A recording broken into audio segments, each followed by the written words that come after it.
cariño y con mucho amor, ¿vale? El tema de las literas de arriba están asignadas, ¿vale? Entonces hay problemas porque hay gente que no la tenía asignada y está durmiendo en literas. Entonces se pide que por favor, durante la mañana, antes de comer, que la gente que esté durmiendo en literas pase a ver a Miguel y a Celia, ¿vale? Y así ya aclaremos y que cada uno pues tenga su sitio. Celia, la tenéis por ahí. Vale. Levántate, que te vea.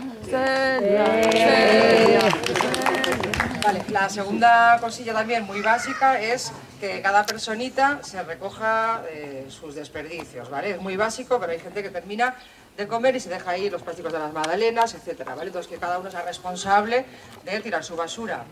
Número 3, y esto parece mentira, estamos con cubiertos de plástico, vasos de plástico, entonces vale, vamos a reutilizarlo lo máximo posible. Entonces después de comer, que cada persona se responsabilice y se lo recoja y bueno, pues le dé una enjuagadita o que por grupos nos organicemos, ¿vale? O sea, esto es básico de autoorganización colectiva y vamos, que me hace mentira que tengamos que recordar esto, ¿vale? Luego, el albergue, que es esto de aquí, que es de una asociación vecinal que se ha enrollado un montón dejándonoslo, ¿vale? Pero que respetemos las zonas que veáis. Sí, bueno, la biblioteca en concreto, por ejemplo, que hay un cartelito que pone solo organización, pues que no mola que por la noche haya gente ahí durmiendo, ¿no? Por ejemplo.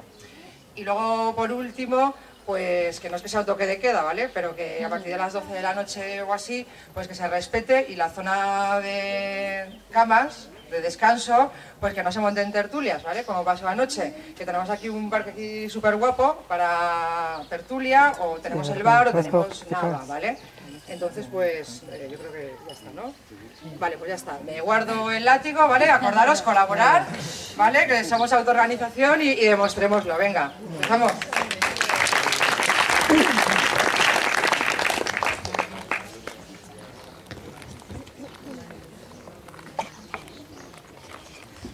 Bueno, pues buenos días a todas y a todos. Este era un taller de empoderamiento y organización, pero después de la bienvenida de nuestro anfitrión podría ser el día en que la PA tomó las armas, porque ha sido muy inspirador y ahora parece que sabe a poco lo que tenemos que contar. Bueno, la idea del taller era que hiciéramos simplemente una introducción desde pues, servidora de PA Barcelona, Irene de PA Madrid, más en términos de empoderamiento en un sentido un poco más amplio, pero vinculado a temas de cómo nos organizamos, y luego las compas de Valencia y PA Sabadell, más en términos organizativos. No se trata en ningún caso de dar ninguna ponencia ni nada parecido, sino de compartir experiencias, de introducir un taller que tiene que ser de compartir experiencias y en la que tenemos que participar todas y todos como iguales, como hacemos siempre en la PA. Entonces simplemente va a servir a modo de introducción, porque somos de las PAs así veteranas y algunas grandecillas, pero que sirva simplemente para meter muchos elementos sobre la mesa y luego ya que entre todas hagamos el taller real, ¿no?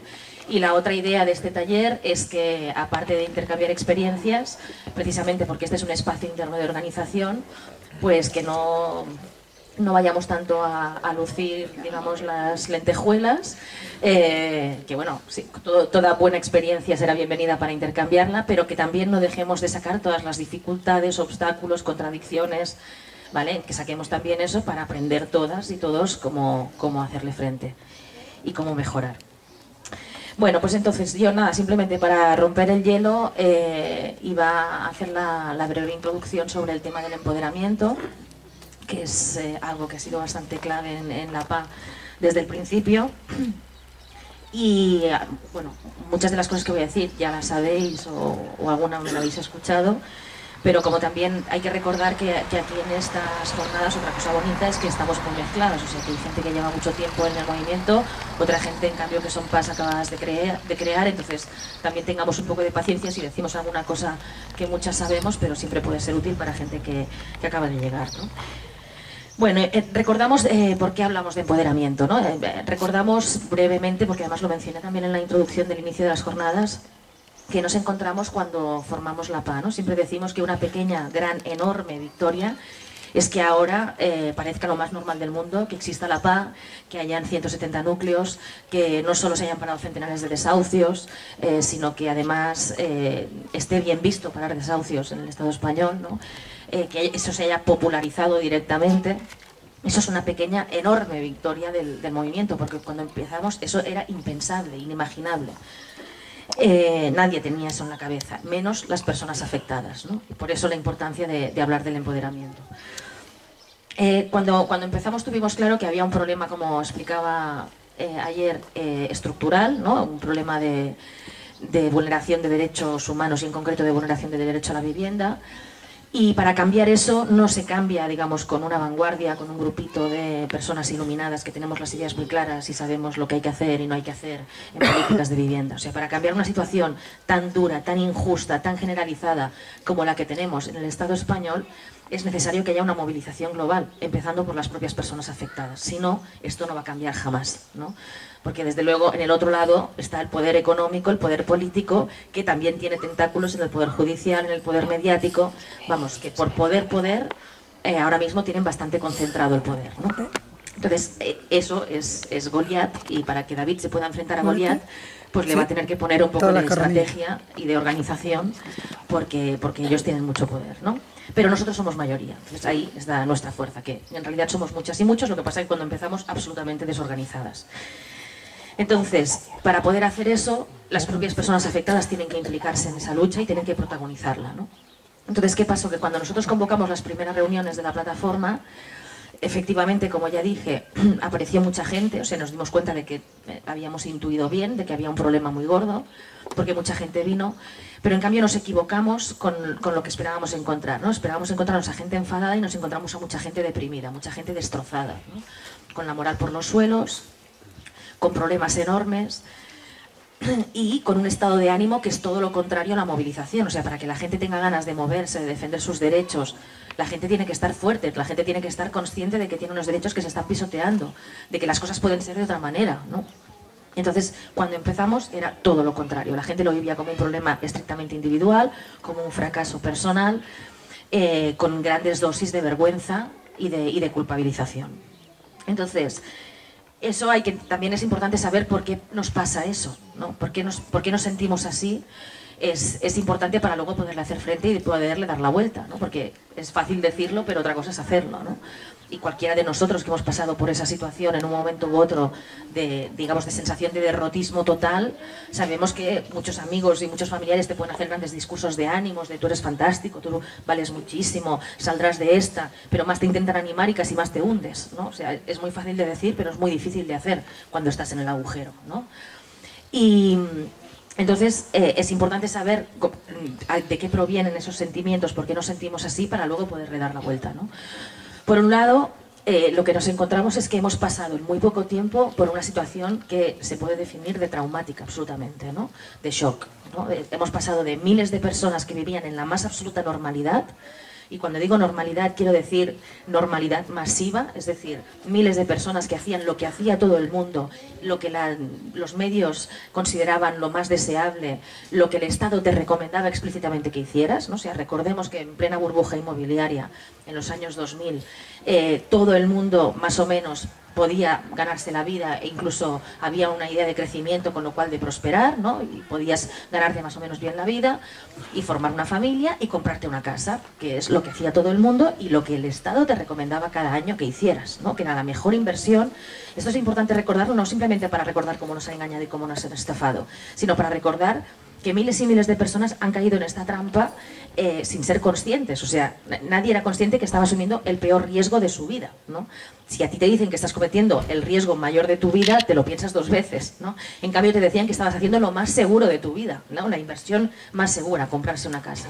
Entonces pasamos de esa normalidad y de esa sensación de seguridad en muy poco tiempo a que todo eso se desmorone, ¿no? Y de repente a la gente se le cae literalmente el mundo encima, porque explota la burbuja inmobiliaria, a los responsables no se les pide ninguna responsabilidad y en cambio a la población más vulnerable, a la gente trabajadora y honesta que se queda en el paro o que le bajan los ingresos, pues lo pierde todo de golpe, ¿no? Pierde el trabajo, por tanto la capacidad económica, pero que también en esta sociedad capitalista en la que vivimos, perder el trabajo y la capacidad económica es también perder el estatus social, ¿no? Y también ahí entra el rollo de la vergüenza y de vivir como un fracaso, algo que en realidad es una política nefasta.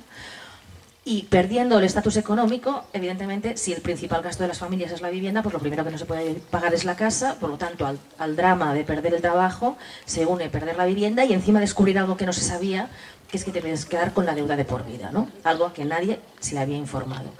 Con todas las consecuencias que ya sabemos que tiene eso, que no es simplemente deuda de por vida como una palabra o una estadística, sino que es el concepto de morosidad en esta sociedad en la que vivimos, ¿no? Quiere decir ser un proscrito.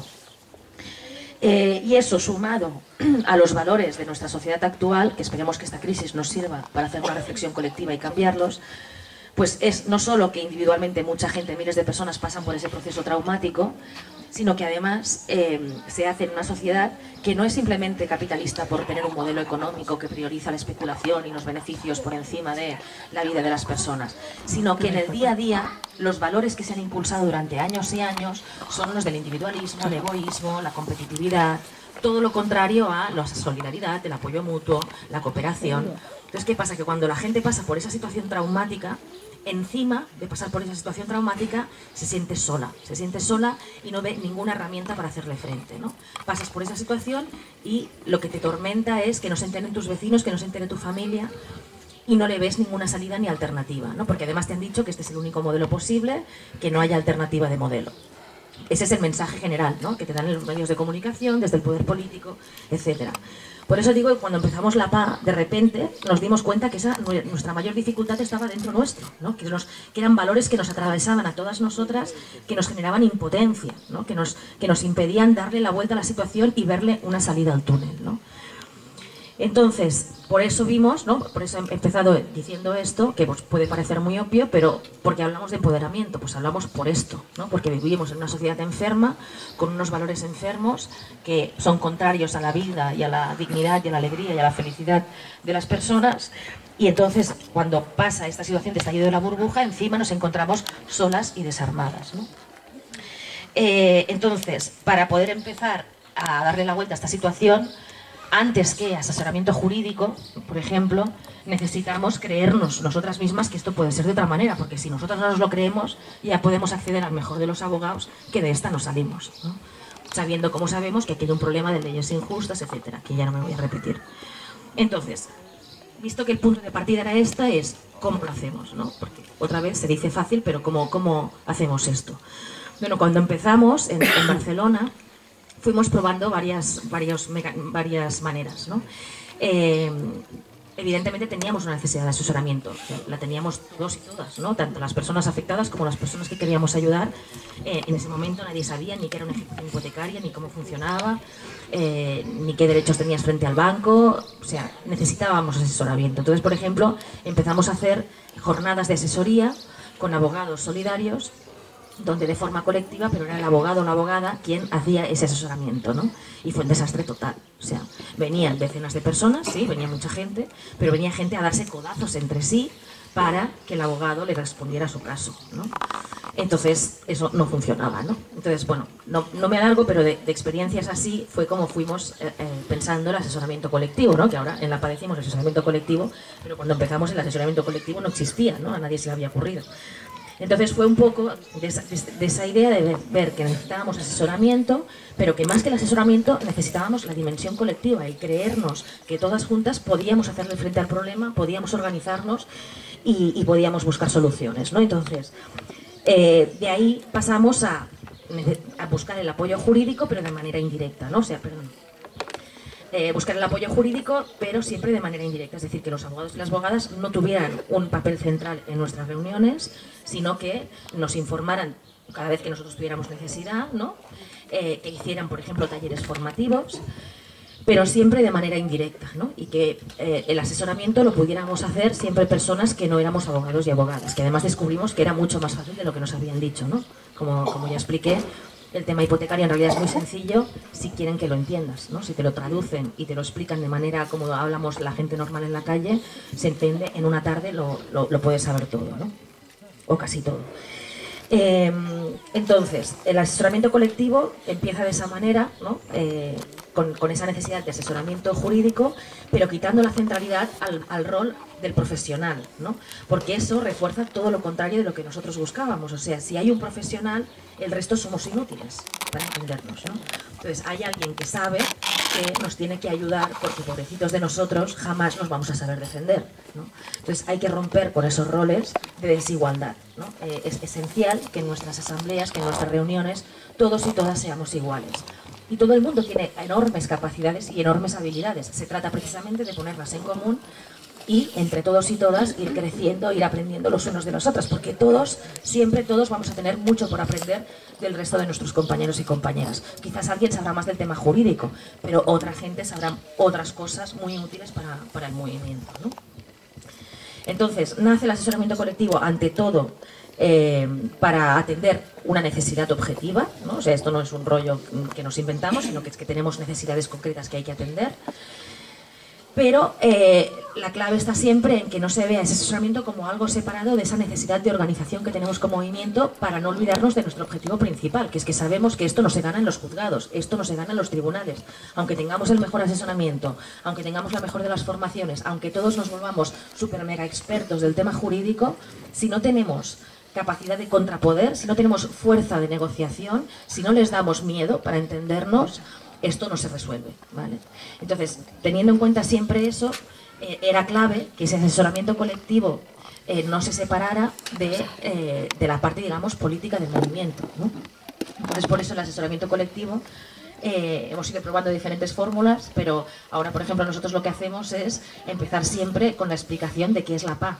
¿Qué es la PA? ¿Cuáles son sus prioridades? ¿Cómo actuamos? Que somos un lugar de autoorganización, que hay que cambiar la ley, cuáles son las campañas que tenemos en marcha, y después de eso explicamos cómo nos asesoramos, cómo funciona el asesoramiento y por qué lo hacemos de esa manera. Y después de eso, entonces, empezamos a asesorarnos, ¿no? Pero que todo el mundo tenga claro cuando llegan a nuestras reuniones por primera vez por qué estamos haciendo lo que estamos haciendo y cómo lo estamos haciendo, en realidad es muy importante, ¿no? El cómo es tan importante como el por qué. Entonces, ese asesoramiento colectivo ha sido bastante importante para el proceso de empoderamiento, ¿no? Ya di algunos elementos el otro día en la introducción, pero eso servía para dar ese asesoramiento masivamente a mucha gente que lo necesitaba. Además, hacía que la gente experimentara por sí misma esa dimensión colectiva del problema, ¿no?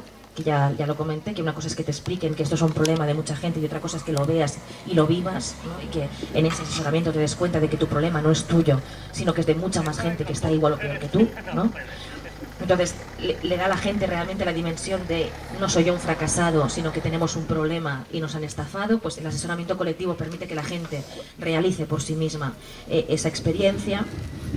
Pero luego también en el asesoramiento colectivo lo que hacemos es corresponsabilizarnos todos y todas, tanto de la resolución de cada uno de los casos como del avance del movimiento, ¿no? Con el asesoramiento colectivo también, al menos en la PA de Barcelona, siempre decimos al principio, aquí vais a encontrar todo el apoyo del mundo, pero responsables de vuestro caso sois vosotras, cada una de vosotras y vosotros. O sea, cada uno debe ser responsable de resolver su caso. Nadie os va a defender mejor que vosotros mismos, aunque pudierais pagar el mejor de los abogados. Eso sí, no vais a estar solos y solas, que es el gran mal que teníamos cuando empezó todo esto, que estabais solos, ¿no? No vais a estar solos, si el banco no quiere recibir, organizaremos un acompañamiento, haremos acciones conjuntas, les forzaremos a negociar, pero cada uno es responsable de su propio caso, ¿no? Aquí no venimos a delegar, ¿no? El problema también que hemos tenido hasta ahora es que hemos delegado demasiado, en general, ¿no? En el tema hipotecario, en el tema de la vivienda y de la política en general, ¿no? Entonces algunos pues se han lanzado a la corrupción y al abuso y hoy estamos como estamos, ¿no? Entonces no se trata de delegar, sino que entre todas y todos nos hagamos cargo de nuestra propia situación y también de la situación colectiva, ¿no? Y eso nos llevaba a decir esa famosa frase que repetía Adrià desde los inicios de la PA, que era: si realmente quieres resolver tu caso, no te preguntes tanto qué puede hacer la PA por ti, pregúntate qué puedes hacer tú por la PA, ¿no? Por toda la consecuencia que tiene esa frase. Es una frase americana. Entonces, en el asesoramiento colectivo nos corresponsabilizamos, aprendemos y vivimos la dimensión colectiva y nos formamos, que es importantísimo, ¿no? Eso que decía de aprender que realmente, o sea, mucha gente que llega con la autoestima por los suelos, pensando que es una inútil, que se ha dejado engañar, que no se entera de nada, ¿no? Pues que descubra que en realidad la han engañado vilmente de forma totalmente premeditada y que en realidad no es una inútil, que si te lo explican sencillo lo puede aprender todo el mundo, ¿no? Y que todo el mundo aprenda que pueda defenderse por sí mismo frente a un banco, en el juzgado y donde haga falta, ¿no? Entonces la formación es clave. Y la parte más bonita, yo creo, del asesoramiento colectivo es que una vez que eso avanza, eso no fue así al principio, en Barcelona, pues no sé, nos habrá costado pues más de un año como mínimo, incluso 2, pero a medida que eso va avanzando junto con las otras estrategias de movilización de la paz, el asesoramiento colectivo cada vez más lo puede hacer gente afectada, que llegó en esas condiciones, que no podía ni hablar, que hace todo el proceso de empoderamiento, que resuelve su caso y que después de hacer ese proceso, que mucha gente explica casi como una segunda oportunidad o como un renacer, pues de lo que tiene más ganas, ¿no?, es de ayudar a otros que llegan como llegó él o ella el primer día, ¿no? Entonces, esa persona es así que es el mejor experto de este mundo, ¿no? No hay nada, ningún asesoramiento como la experiencia de una persona que por sí misma ha sido capaz de primero hacerle frente a ese estado de ánimo, de derrotismo, saber sobreponerse, atreverse a hacerle frente al banco, negociar su caso y ganarlo, ¿no? Porque esa persona no solo tiene, digamos, la experiencia de la victoria, ¿no?, y el aprendizaje formativo de cómo negociar o cómo defenderse, sino que además tiene todo el recorrido de sensaciones que se pasa en un proceso tan salvaje como este, ¿no? O sea, desde cómo te sientes el primer día hasta cómo te sientes, ¿no?, de ese paso de afectado a activista. Pues es ese paso que hacen las personas que llegan a la plataforma, luego es el mejor apoyo y el mejor asesoramiento para otra persona que llega por primera vez, ¿no? Entonces, en el asesoramiento colectivo, cada vez más, lo más eficaz, además de muy bonito y enriquecedor para todas y todos, es que ese asesoramiento lo hagan esas personas que han pasado por todo el proceso, ¿no? Y entonces ya se va combinando y cada vez más ese asesoramiento colectivo, al principio lo hacen unas pocas personas, que son las que dominan un poco más del tema y se han formado, pero poco a poco eso se va compartiendo, se va enriqueciendo con la experiencia que entre todos y todas vamos construyendo, porque también la formación no es una cosa estática, como nos quieren hacer pensar en las facultades de Derecho, sino que en realidad, en base a la experiencia, vamos modificando la realidad, ¿no? Y las negociaciones cambian, por ejemplo. Eso hacemos que no lo concentre en pocas personas, es clave que todo el proceso de negociación, de acción, siempre se gestione desde las asambleas y desde el asesoramiento colectivo, porque esa es la única garantía de que socializamos toda la información y los aprendizajes y crecemos colectivamente y no solo unas pocas personas, ¿no? Entonces, el asesoramiento colectivo como ese espacio de asamblea donde siempre crecemos colectivamente, intercambiamos todos los aprendizajes y también los errores, por supuesto, ¿no? Entonces también es clave, evidentemente, que en ese asesoramiento, aunque puede ser tentador, y nos ha pasado a todas también en Barcelona, es tentador que hay gente que tiene más facilidad para una cosa y otros para otras, ¿no? Entonces es obvio que hay personas que tienden a especializarse, ¿no? Y puede ser que hayan personas que más habitualmente hagan una cosa y otras que más habitualmente hagan otras porque les sale mejor o porque les apetece mucho más, ¿no? Igual que hay personas que pueden llevar mejor lo del asesoramiento, hay otras que les encanta la acción y les encanta coordinar todas las acciones, ¿no? Entonces puede haber esa tendencia natural a una cierta especialización. Tampoco hace falta que todas y todos estemos haciendo todo el rato todo y todas, ¿no? Pero sí que es bueno que haya una rotación en esos roles, ¿no? Es muy importante que no haya una especialización, porque si no sabemos además eso, ¿no?, que toda la gente nueva que llega a nuestras asambleas, que no lleva todo el proceso que llevamos nosotras detrás, enseguida se puede volver a pervertir muy fácilmente ese proceso, ¿no? Y pueden haber personas que adquieren ese rol como de expertos, que rompa esa dinámica colectiva, ¿no? O sea, a mí personalmente me ha pasado, ¿no?, que al principio en Barcelona, pues yo durante bastante tiempo, porque fui de las primeras personas en formarme, llevaba el asesoramiento colectivo. Ahora no lo llevo casi nunca, ¿no? Lo hago de vez en cuando porque creo que todas tenemos que hacerlo, pero ya hay muchísima gente que lo lleva y no lo hago casi nunca. Entonces, típico que, porque mucha gente te asociaba a ti con hacer asesoramiento, pues que te venían a buscar fuera de la asamblea, ¿no? Y el ejercicio es decir, no, fuera de la asamblea no respondo nada. En la asamblea está lleno de compañeras y compañeras absolutamente competentes que pueden responderte a cualquier duda y por lo tanto no me vengas a buscar a mí, sino que habla en la asamblea, que es donde se resuelven las dudas, ¿no? Pues eso a veces cuesta, y más cuando te viene alguien pues con mucha angustia o alguien incluso a quien le tienes cariño, pero es un ejercicio que, a ver, sin ser de forma rígida, porque no somos robots, se entiende que lo que estoy diciendo es con flexibilidad, pero es un ejercicio que hay que aprender a hacerlo, ¿no?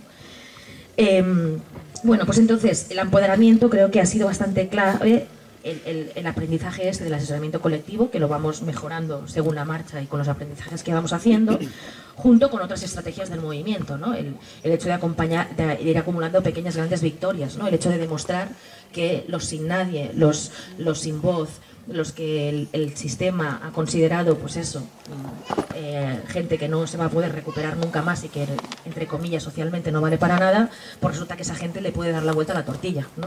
Y puede empezar a ganar a los bancos a pesar de todo el poder que tenían y empieza a conseguir mucho más de lo que ninguna administración pública está consiguiendo con todos los recursos que tienen, ¿no? Entonces eso también es un mensaje de empoderamiento social, de decir, chicos, nos han estado engañando, nos han estado mintiendo y resulta que organizarse sí que sirve, organizarse es útil y eficaz para resolver nuestros problemas, ¿no?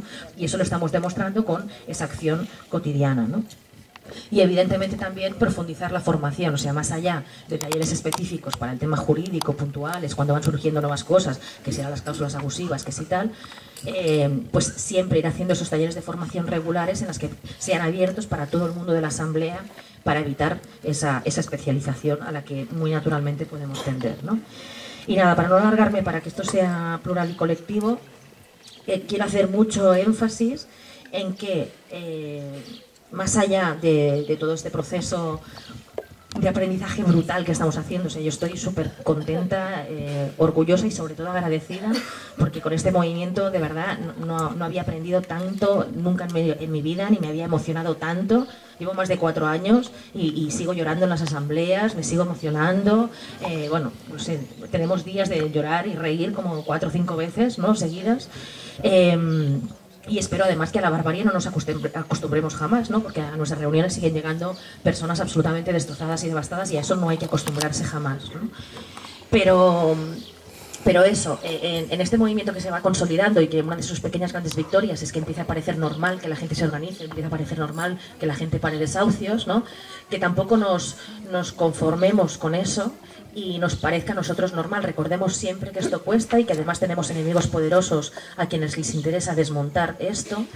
Y por lo tanto hay que estar unidas, hay que ser fuertes, hay que ser inteligentes y no olvidar cómo hemos construido esto, ¿no? Que lo hemos hecho siempre desde la base, desde esa dimensión colectiva y desde la acción. O sea que por mucho que estemos aprendiendo más que nadie y seamos más expertas ahora que las administraciones públicas, que tengamos una capacidad de negociación brutal con los bancos, que realmente estamos haciendo que tengan miedo, pero que ese volvernos expertas y expertos y esa capacidad de negociación que estamos adquiriendo no nos haga olvidar nunca que la fuerza real la hemos conseguido con la acción y con la movilización, y que son 2 patas esenciales, ¿no? Porque si no puede haber una tentación a especializarse, ¿no? Decir, bueno, como hemos aprendido y somos tan buenas ya negociando y le voy al banco y le vacilo y voy al juzgado y hago un escrito aunque no sea un abogado y tal, eso puede ser, ¿no?, una tentación de, bueno, pues trae aquí el caso, que esto te lo arreglo yo, bueno, llamo ya, como ya conozco al de recuperaciones y al de la central, te pego una llamada y esto se resuelve mañana.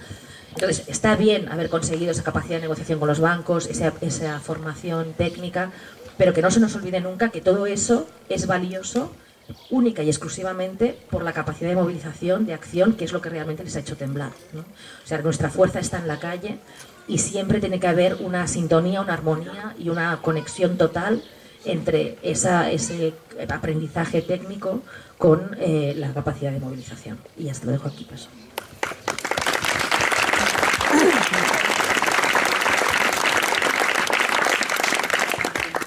Vale, pues bueno, buenos días. Yo soy Irene de la APA de Madrid y mi propuesta es seguir profundizando un poco en las ideas... ¿Se oye bien?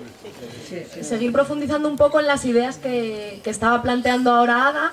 Si veis que, o sea, la propuesta es dar algunas ideas que nos puedan servir tanto para entender mejor colectivamente lo que nos pasa, como para integrar estas cosas que a veces parecen como más emocionales o más personales, más individuales, en el discurso político y en el discurso de batalla, para que también se sepa que parte del problema no es solamente que nos quieran quitar la casa, sino cómo afecta eso a nuestra vida, y que eso pueda formar parte del discurso que tenemos de oposición a los culpables de todo lo que nos está pasando.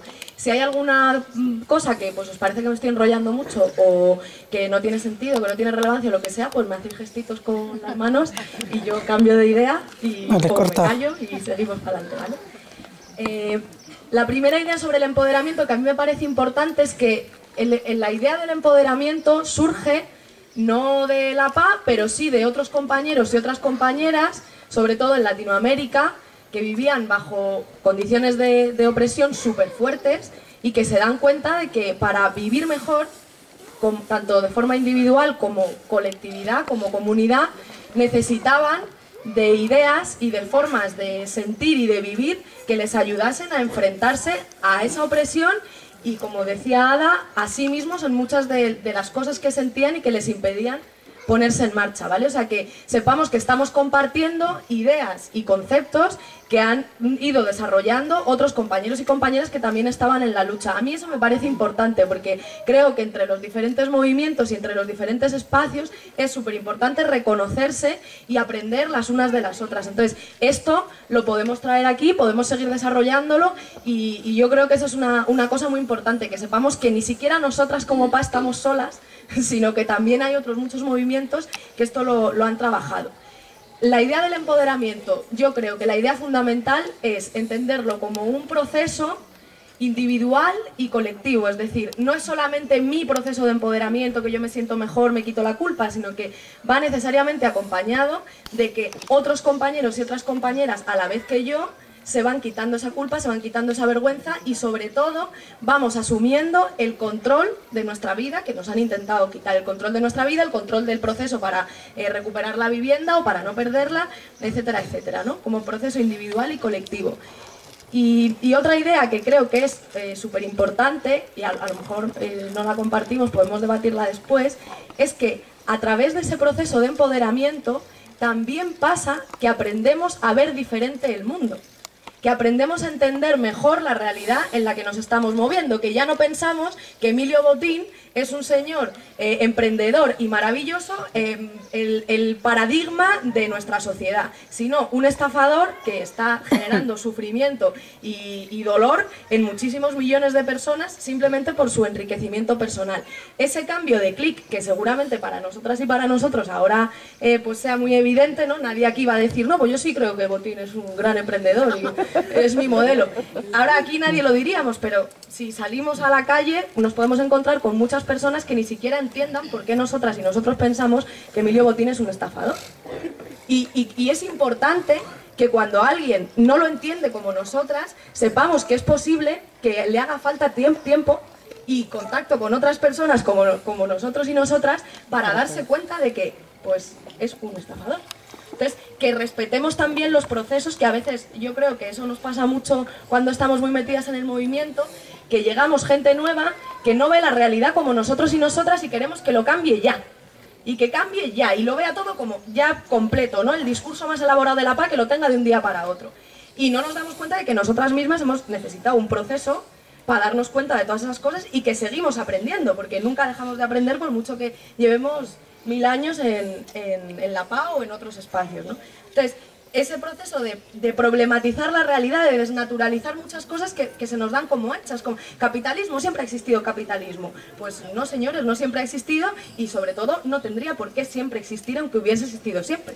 Y está en nuestra mano poder cambiarlo. Ese proceso también forma parte del empoderamiento y yo creo que si compartimos la idea y somos conscientes, nos va a resultar mucho más fácil trabajarlo en cada PA y en cada espacio para que sea más rápido ese proceso de cambio, de asunción del control, de pérdida de la culpa, etcétera, etcétera. Uy, me está dando un solo ahora mismo.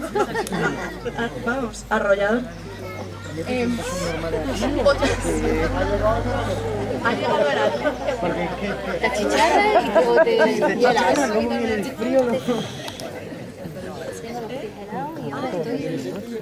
Bueno, se hace mucho sol, pues ahora vemos, pero ahora sí, espera que no se ponga a llover. Ahora llueve, luego sol, luego llueve. Mira, ya se tapa, ya se tapa. Bueno, otra idea que yo creo que es muy importante y que está relacionada, o a lo largo de la lucha, pues se ha relacionado con la idea del empoderamiento, y también la comentaba Ada, es la idea del apoyo mutuo. No, como el empoderamiento es un proceso que no es solo de una misma o de uno mismo, sino que es colectivo también, en el que nos ayudamos, pues el estar el uno junto al otro, la una junto a la otra, dándonos apoyo y reconociéndonos en los problemas que tenemos colectivamente, que tenemos los dos, escuchándonos, encontrando un espacio donde los otros me entienden. Eso, aparte de ser imprescindible para todo ser humano, en condiciones de una crisis tan fuerte como la que nosotras estamos viviendo, es mucho más importante todavía, porque una de las cosas que suelen pasar, y seguro que luego podemos compartir muchas experiencias, es que sentimos que nadie nos entiende. Solo nos entienden los compañeros y las compañeras de la PA. Yo traía un vídeo en el que una de las cosas que dice una de las afectadas es: en la PA he encontrado más que una familia, porque es que ni siquiera mi familia me ha entendido cuando le estaba contando cómo me sentía por este problema. Sin embargo, los compañeros y compañeras de la PA pues sí me entienden, aunque no sepan ni mi nombre. No hace falta saber el nombre de una compañera o un compañero para sentir esa conexión y esas ganas de apoyar y de sentirse apoyado. Eso es una potencia increíble.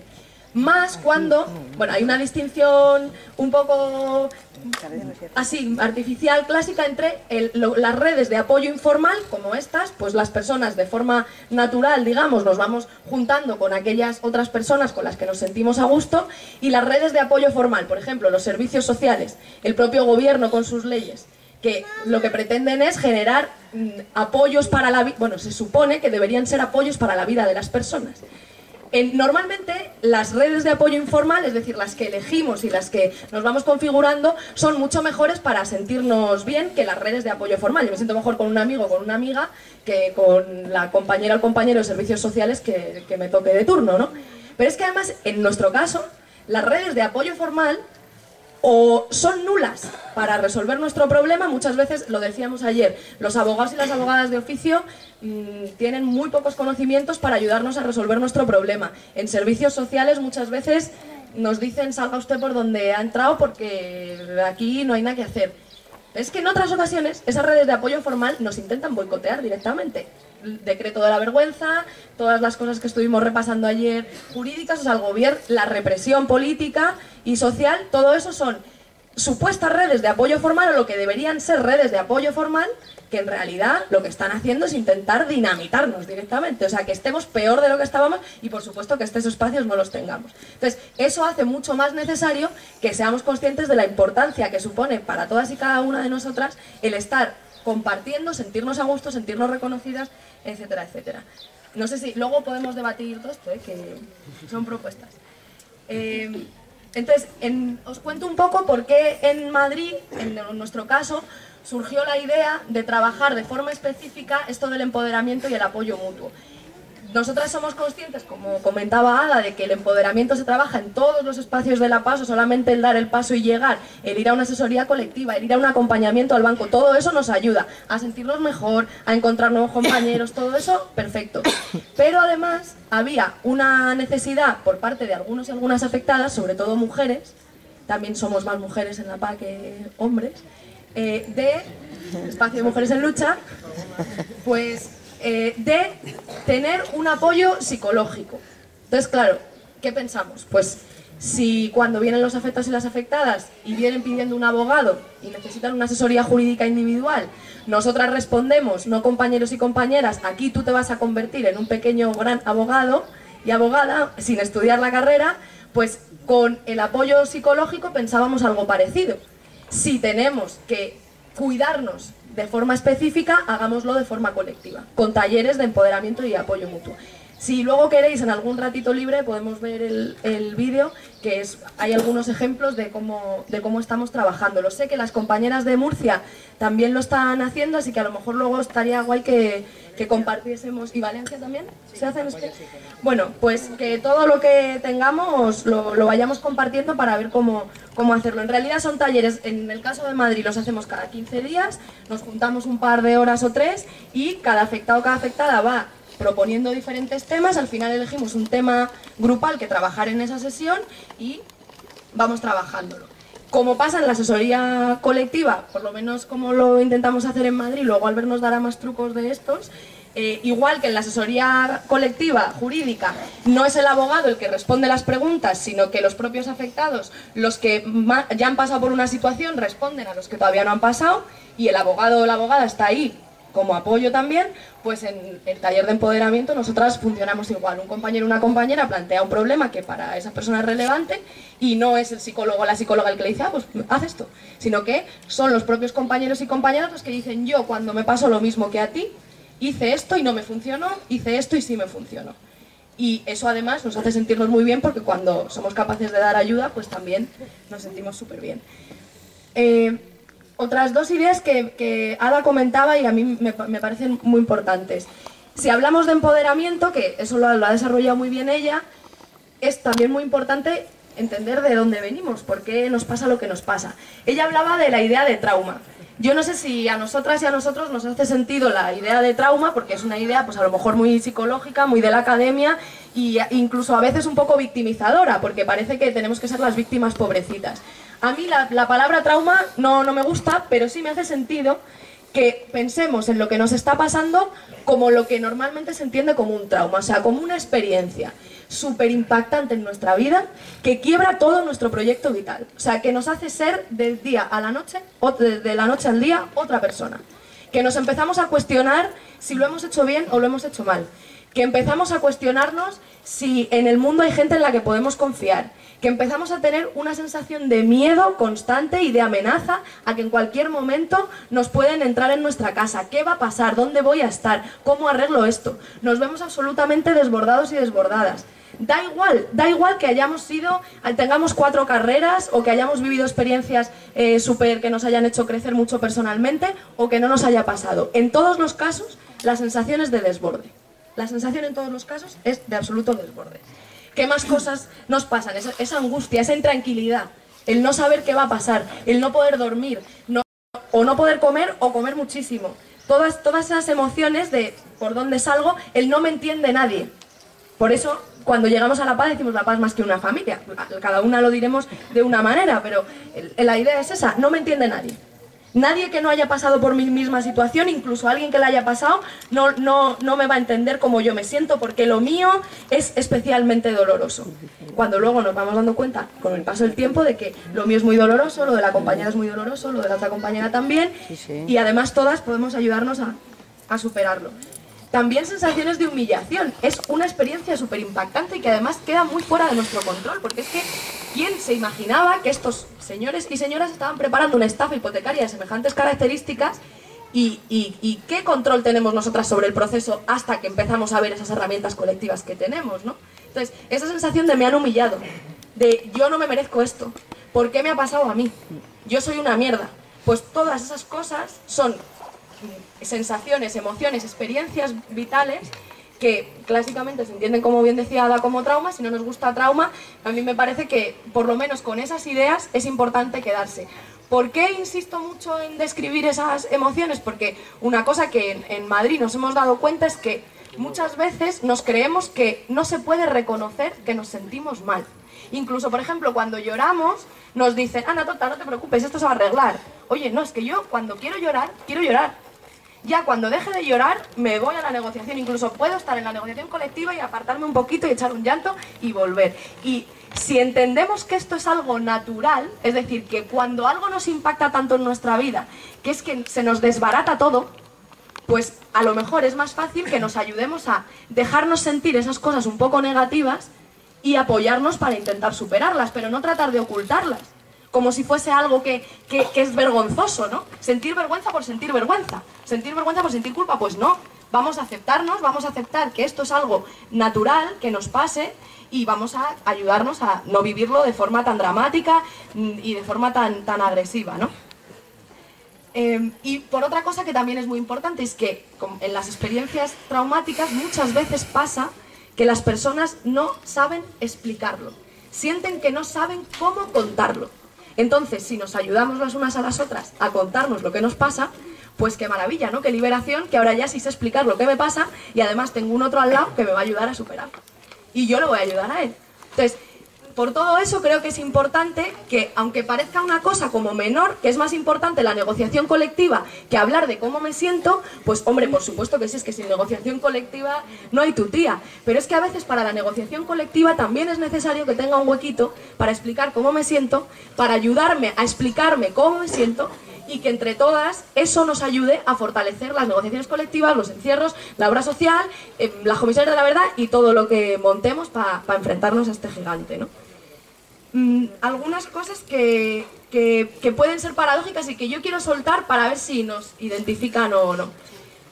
Pasa a veces que cuando se vive una experiencia tan impactante y se consigue superarla o semisuperarla, cuando ya vemos que nos vamos pudiendo enfrentar al proceso, que oye, ya no voy con miedo al banquero, que ya estoy animado o animada, pasa que hay algunas personas que, por ejemplo, tienen mucha impaciencia con los demás. Como ya nos ha hecho clic la cabeza, lo comentaba antes, esperamos que a todo el mundo, no entendemos al que no le ha hecho clic la cabeza. Y entonces a veces somos un poco agresivos o agresivas con los compañeros y las compañeras. Oye, ¿por qué este sigue llorando? Oye, ¿por qué este le da miedo ir a la negociación con el banco? Que lo hablábamos ayer en el taller de negociación colectiva. Pues yo lo suelto simplemente para que pensemos también que puede ser natural que cuando a mí me ha hecho el clic, tengo que respetar también al compañero o a la compañera que todavía no le ha hecho el clic. Eso no significa que si un compañero no quiere ir a una negociación colectiva yo diga, ah, pues vale, venga, pues no vamos, nos quedamos aquí parados. No, podemos seguir, podemos invitar al compañero o a la compañera que en vez de ir a estar en toda la acción, pues se quede en la acera de enfrente a ver, a perder un poco el miedo. Pero que naturalicemos también ese proceso que tienen otras compañeras de estar un poquito, pues que todavía les falta a lo mejor su tiempo para hacer su clic. Y porque si no, si tenemos esa impaciencia, podemos hacer que mucha gente se tire para atrás y no quiera volver porque le dé miedo, le dé tanto miedo enfrentarse al banco solo como enfrentarse con la PA. Entonces eso es lo que no puede pasar. Si nosotras ya sabemos que somos un recurso súper útil, hagámoselo ver a la gente, pero si no lo ven, démosle tiempo y pongamos a su disposición otras herramientas para que lo vean con el tiempo. Porque si no, a lo mejor no vuelven, que es lo que yo creo que en todas las PAS nos pasa, que hay un porcentaje de compañeros y compañeras que no vuelven. Voy a terminar con otra idea que también creo que esta sobre todo nos puede ayudar a incorporar todas estas emociones y todas estas experiencias de vida en nuestro discurso de confrontación con los banqueros y con los políticos que representan sus intereses. Había un compañero latinoamericano que se llamaba Ignacio Martín Baró, y cuando las dictaduras militares en América Latina propuso una idea que es la del trauma psicosocial. Martín Baró hablaba de una cosa que se llama anormalidad normal, así la llamó él. Entonces, ¿qué decía Martín Baró? Pues decía, claro, cuando la gente está en una situación como la nuestra, pues uno se deprime, otro u otra se siente ansiosa, otro u otra tal, bueno, cada uno le pasa, otro no puede dormir, otro come mucho, otro no come nada. Y entonces, ¿qué hace la sociedad? ¿O qué hace el psicólogo, el médico de cabecera cuando vamos y le decimos, oye, que me encuentro fatal? Pues te receta una pastilla, te dice, bueno, no te preocupes, que ya vas a ver cómo lo afrontas, ¿no? Como si el problema estuviese en nosotros. Pues Martín Baró lo que decía, con esto de la normalidad normal, es que a lo mejor los anormales no somos nosotros. O sea, que a lo mejor el que está deprimido porque le van a quitar la casa, o el que no puede dormir porque se siente constantemente amenazado, porque en cualquier momento puede llegar la policía, porrear tu puerta, tirarla para abajo y dejar en la calle a ti, a toda tu familia, a lo mejor ese no es el anormal. A lo mejor lo nuestro es una reacción absolutamente normal ante un sistema anormal. Anormal, dañino, perjudicial, pues esta es la idea. Entonces, ¿por qué me parece interesante? Porque la idea de trauma psicosocial no es que tú tengas un problema, el compañero otro problema, el compañero otro problema, y entonces todos nos juntemos y seamos felices. No, no, es que tenemos un sistema que de forma estructural es violento y es dañino. Y frente a eso, nuestra reacción de dolor, de culpa, de miedo, de vergüenza es normal. Porque lo anormal es el sistema, nuestra reacción es de la gente sana. La gente sana frente a un sistema anormal y dañino, pues tiene esas reacciones de impotencia, de indefensión, y por eso nos juntamos para poder enfrentar a ese sistema. Y además, como la violencia es estructural, nos impacta a todos y a todas, aunque de manera diferente, y en cada caso concreto, pues de una forma, es una cosa que nos impacta a todas. Y por tanto, el problema de mi depresión no lo soluciono solo con pastillas o solo conversando con otro compañero. Lo soluciono enfrentando a la causa estructural que permite o que genera que yo esté así.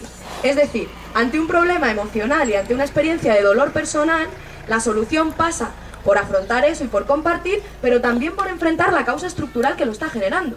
que en este caso es pues, el sistema financiero, los políticos que representan sus intereses, etcétera, etcétera. A mí me parece muy potente, y eso, por ejemplo, Ada lo expresa muy bien cuando da declaraciones, que reconozcamos y que pongamos en valor nuestro dolor como un elemento político. O sea, que la política no es solo el dinero que me cuesta la casa y la estafa financiera, es que política también es mi dolor personal. Y yo le voy a denunciar a usted porque usted me está generando dolor, sufrimiento a mí y a mi familia. Entonces, esa idea me parece muy potente para que, bueno, para que la sigamos trabajando y para que la reconozcamos y la retomemos. No sé si luego pues en el debate lo podemos comentar. Y creo que cierro ya con otra última idea que estamos trabajando en Madrid.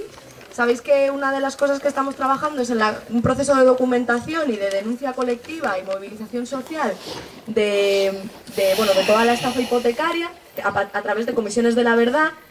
Y hay una cosa que tiene mucha relación con el empoderamiento y con el apoyo mutuo, y es precisamente la impunidad. Porque cuando nosotras y nosotros sabemos que nuestro dolor lo están provocando unos que están ahí arriba ganando mucho dinero, que se llaman Emilios Botines, Blesas, etcétera, etcétera, si esas personas no reciben el castigo oportuno a ese dolor que a mí me están generando y a ese impacto en mi vida que me está haciendo cambiar de arriba abajo todo, eso dificulta que yo supere el problema, porque lo que me está diciendo la sociedad es que mi dolor no es legítimo, que lo que yo estoy pasando no es legítimo.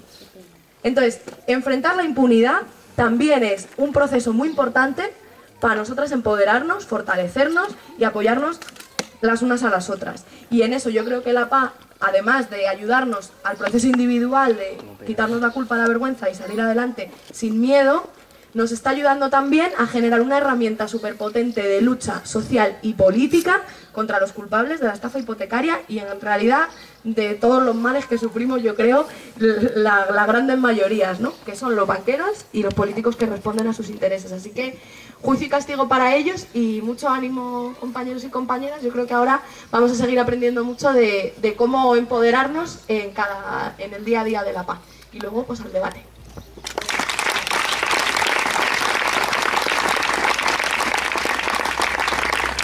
Estupendo, Irene, ¿verdad?